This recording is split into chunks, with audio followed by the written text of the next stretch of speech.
आज हम बनाएंगे वाइट कढ़ाई। ना मसाले ज़्यादा, ना हरी मिर्चों की तेज़ी, बस करीमी ग्रेवी और नरम गोश्त। ऐसा जायका जो सीधा दिल में उतर जाए। अगर आप सादा लेकिन ख़ास कढ़ाई बनाना चाहते हैं तो वीडियो को आखिर तक ज़रूर देखें। अस्सलाम वालेकुम, मैं हूं मोहम्मद वकास और आप देख रहे हैं कुक विद वकास। तो चलिए शुरू करते हैं आज की हमारी ये ख़ास रेसिपी। सबसे पहले हमने प्रेशर कुकर लिया और इसमें गोश्त डाल दिया। अब शामिल करें बारीक कुटा हुआ लहसुन और अदरक, हरी मिर्चें बारीक कुटी हुई और बारीक कटी हुई प्याज। हल्के मसाले जिसमें नमक, हल्दी, ज़ीरा, काली मिर्च कुटी हुई ना कि पीसी हुई शामिल करें।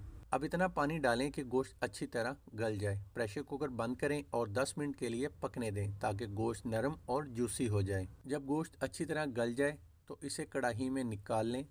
अब इसमें शामिल करें दही और हल्की आंच पर मुसलसल चम्मच हिलाते रहें ताकि दही फटे नहीं और ग्रेवी स्मूथ रहे। अब शामिल करें ताज़ा लेमन का रस और कुटा हुआ ज़ीरा। इसके बाद डालें घी और हल्की आंच पर आस्ता आस्ता भुनाई करें। जब खुशबू आना शुरू हो जाए तो समझ जाएं जायका बन चुका है। अब आखिर में शामिल करें कुटा हुआ खुश्क धनिया और फ्रेश क्रीम। अच्छी तरह मिक्स करें और चूल्हा बंद कर दें।